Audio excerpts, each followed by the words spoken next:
एक और बच्चों का रहता है सर 400 नंबर आ रहे हैं, बढ़ ही नहीं रहे। याद रखना, लाइफ में लॉग फेज के पहले लैग फेज आता है। समझ में आ रहा है? 1 मार्च से पेपर सॉल्व करना शुरू कर दो। 1 मार्च से लेके 4 मई तक आप पेपर सॉल्व करो, और 5 मई को भी सुबह, 5 मई को सुबह आप एक ऐसा फिजिक्स केमिस्ट्री का पेपर बस सॉल्व करके जाना। हो सकता है वो लास्ट ईयर का 2023 का पेपर हो, जिस पेपर को आप कम से कम 4 बार पहले ही सॉल्व करके देख लो। तो आप सुबह के टाइम पर 5 मई को आप फिजिक्स केमिस्ट्री का एक पेपर लास्ट ईयर का आप करके जाना। रीजन, इससे क्या होगा, आपका दिमाग जब आप एग्जाम हॉल में पहुंचोगे एक्टिव रहेगा, आपको दिमाग को एक्टिव करने में टाइम नहीं लगेगा।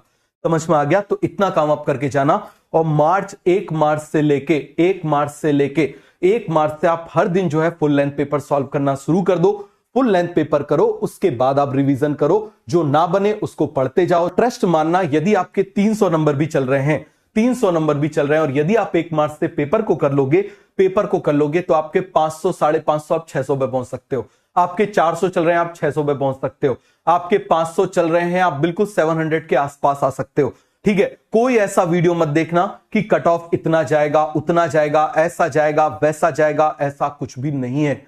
समझ में आ गया? आपको एक सीट चाहिए, आपको उससे मतलब रखना है। बहुत ही अच्छी क्वालिटी के पेपर्स मैंने अपलोड किए हुए हैं चैनल्स पे, वो 1.5 साल से अपलोड है, 1 साल से अपलोड है, आप उनको कर सकते हो। फिर उसमें बच्चों का आता है सर उसमें तो डाइजेशन चैप्टर भी है, उसमें तो जो है वो ट्रांसपोर्ट भी है, उसमें मिनरल न्यूट्रिशन भी है। तुमको आइडेंटिफाई तो करना आना चाहिए कि तुमको क्या नहीं पढ़ना है, उन्हीं पेपर्स को करो। समझ में आ गया? उन पेपर्स को करने के बाद में मान लो डाइजेशन के 2 क्वेश्चन आए, तो आप क्या करो, उन 2 क्वेश्चन को क्रॉस कर दो। अब आप 720 में से मार्क्स निकालते थे, आप मार्क्स किस में से कैलकुलेट करोगे? आप मुझे बताओ जरा। 712 में से, 712 में से करोगे।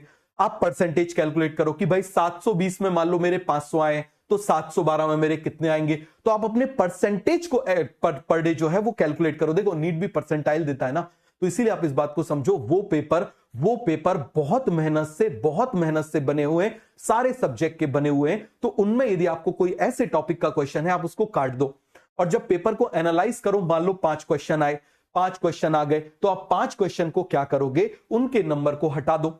समझ में आ गया? उनके नंबर को हटा दो।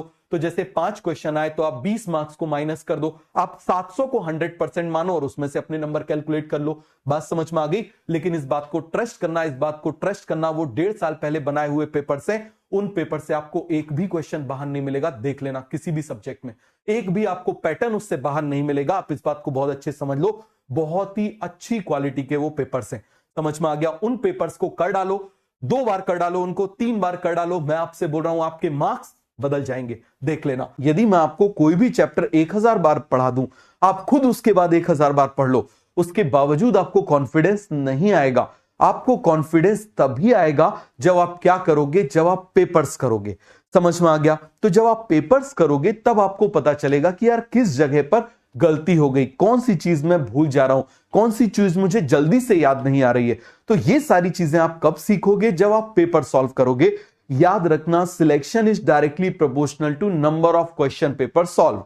आप जितने ज्यादा पेपर सॉल्व करोगे, उतना ज्यादा आपके सिलेक्शन के चांसेस ज्यादा हैं। मैं एक सिंपल सी बात बोल रहा हूं, 100 पेपर्स आप सॉल्व कर लो, आप 100 पेपर सॉल्व कर लो, आपका सिलेक्शन कोई रोक नहीं सकता।